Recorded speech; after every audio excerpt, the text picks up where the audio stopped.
সবার চোখের সামনেই দিব্যে বেআইনি নির্মাণ চলছে। এতদিন কোনো ব্যবস্থা নেওয়া হয়নি। শেষ পর্যন্ত অবশ্য পুরসভার বোধোদয় ওই নির্মাণ কাজ বন্ধ করা হলো। তবে একই সঙ্গে এ নিয়ে একাধিক প্রশ্ন উঠলেও উত্তর অবশ্য মেলেনি।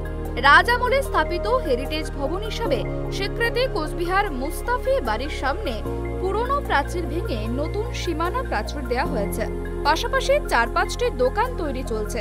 এ জেরে ওই হেরিটেজ ভবনটির সামনের অংশ ঢাকা পড়েছে। অভিযোগ, কোচবিহার পুরসভা ও কোচবিহার হেরিটেজ কমিটিকে না জানিয়ে এই সমস্ত কাজ করা হয়েছে। এই সমস্ত কাজের জন্য কোচবিহার পুরসভার বিল্ডিং প্ল্যান সেকশন থেকে কোনো অনুমতি নেওয়া হয়নি। পরে অবশ্য সবকিছু জানতে পেরে ওই নির্মাণ কাজ বন্ধ করে দেয় পুরসভা। ৩ দিনের মধ্যে সমস্ত বেআইনি নির্মাণ না সরানো হলে আইন অনুযায়ী ব্যবস্থা নেওয়া হবে বলেও পুরসভা জানিয়েছে। সবকিছু জানিয়ে পুরসভার তরফ থেকে এলাকায় নোটিশ দেওয়া হয়েছে। তবে এতদিন ধরে এই নির্মাণ কাজ চললেও পুরসভা বা হেরিটেজ কমিটি কেন কোনো ব্যবস্থা নেয়নি তা নিয়ে প্রশ্ন উঠছে। আমি সেই সময়টায় উপস্থিত ছিলাম না, তা ওরা মায়াপুর ইসকনে ছিলাম, তা সেই টাইমেও আমার অনুমতি ব্যক্তি রেখেই ওখানে কিছুটা বাড়িয়েছে। হেরিটেজ বাড়ির সামনের দিকটাকে অপবায় করে দিয়েছে, হেরিটেজ বাড়ি ঠিকভাবে দেখা যাচ্ছে না। তার জন্য ওকে আমি বলেছি, আমি মিউনিসিপ্যালিটি থেকে নোটিশও পেয়েছি। সেই নোটিশের সঙ্গে আমি অফিসে দেখা করেছি, চেয়ারম্যান সাহেবের সঙ্গে কথা বলেছি। তারপরে গতকাল আমি ওনার বাড়িতে গিয়ে চেয়ারম্যান সাহেবের সঙ্গে কথা বলেছি এবং প্রশাসন এবং চেয়ারম্যান সাহেব সকলের সঙ্গে আমার কথা হয়েছে। সে ব্যাপারে প্রশাসনকে আমি পুরোপুরি আমার দিক থেকে যা করণীয় সহযোগিতা করা এবং ভেঙে ফেলা সেগুলোর জন্য আমি বলেছি এবং ভাঙা শুরু হয়ে গেছে। হেরিটেজ বাড়ির দিকে টাঙানো এটা কারা করেছে? দোকানগুলো কারা করেছে? দোকানটা করেছে একজন টাকুরহাট নিবাসী, তার নাম হলো রতন মদক টাইটেল, তার টাকুরহাট নিবাসী, সেই করেছে। দোকানটা ভাড়া সিস্টেম। ভাড়া। জমিটা তো আপনার? জমিটা আমার। আপনার জমিতে যখন বাড়ি করলো তখন আপনি কিছু বলেননি? আপনি দিয়েছেন, করেছেন কি? হ্যাঁ, না আমি করিনি, ওকে আমি করতে বলেছি, তবে ও করেছে।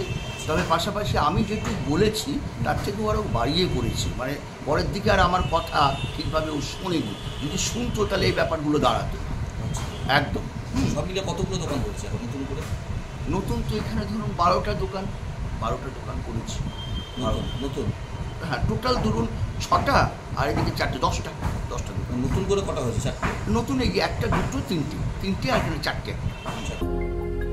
এ বিষয়ে 19 নম্বর ওয়ার্ডের কাউন্সিলর অভিজিৎ মজুমদার জানান, হেরিটেজ সম্পত্তিটি পৌরসভা ও প্রশাসনকে না জানিয়ে তার সামনে থাকা পুরনো প্রাচীর ভেঙে নতুন প্রাচীর দেওয়া হয়েছে। বিল্ডিং এর ফ্রন্ট সাইডটা ব্লক হয়ে গেছে। তো হেরিটেজ কমিটিতে যেহেতু চেয়ারম্যান হেরিটেজ কমিটির প্রেসিডেন্ট, এর জন্য আমরা ওই হেরিটেজ কমিটির থেকে একটা ডিসিশন আছে যে হেরিটেজের যে কোনো বিল্ডিং তাকে পুরো ঢেকে ফেলা যাবে না, সামন থেকে রাস্তা থেকে যেন সেই বিল্ডিংটা সুদৃশ্যমান।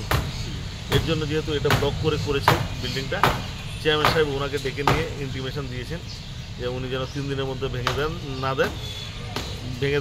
3 দিনের মধ্যে যদি উনি ভেঙে না দেন তো মিউনিসিপ্যালিটির পক্ষ থেকে ভেঙে দেওয়া হবে। তো উনি আমাদের কথায় উত্তর দিয়ে উনি আমাদের ডেকেছেন যে নিয়ম মতন যেভাবে করা যায় ভেঙে দেওয়ার জন্য। আমাদের স্যানিটারি ইন্সপেক্টর আছে এবং আমাদের ওভারসিয়ার সাহেবও আছেন। তো ওনাদের সঙ্গে নিয়ে আমি ওয়ার্ড কাউন্সিলর হিসেবে এসে এটা ডিমোলাইজ করার ব্যবস্থা করছি। যে দোকানগুলো হয়েছে এটার জন্য নাকি বিল্ডিং প্ল্যান থেকে পাসও করা হয়নি, সেটা হ্যাঁ, এটা হয়েছে। উনি কথা বলেছেন চেয়ারম্যান সাহেবের সাথে, উনি কাগজপত্র রেডি করে সব জমা করার ব্যবস্থা করছেন। উনি বললেন যে ব্যাপার হচ্ছে যেহেতু ছাদ করিনি, তো ওনার জানা ছিল না যে ব্যাপার হচ্ছে যে পৌরসভায় একটা পেরেক পুতলে পরেও পৌরসভার পারমিশন নিতে হবে। তো উনি বললেন যে এতে আমার চেয়ারম্যান সাহেবের কাছে উনি ভুল স্বীকার করেছেন যে আমার ভুল হয়ে গেছে, আমি প্ল্যান পাস করিয়ে যা করতে লাগে নিয়ম মাফিক আমি সব করব। কোচবিহার শহরের কাছড়ে মোড় সংলগ্ন কেশব রোডের মুস্তাফি বাড়ি। কোচবিহারের এক অভিজাত জমিদার পরিবারের উত্তরসূরিরা বর্তমানে এখানে থাকেন। কোচবিহার শহরকে কেন্দ্র করে যে হেরিটেজ তালিকা তৈরি করা হয়েছে তার 131 নম্বরে এই বাড়িটি রয়েছে। হঠাৎ করে সেই বাড়ির সামনের অংশে নতুন সীমানা প্রাচীর, কয়েকটি দোকান তৈরি করায় চাঞ্চল্য ছড়ায়। দোকানগুলিতে একটি করে ফুলের ও খাবারের হোটেল চালু করা হয়েছে। গোটা বিষয়টি জানতে পারার পর মাঠে নামে পুরসভা।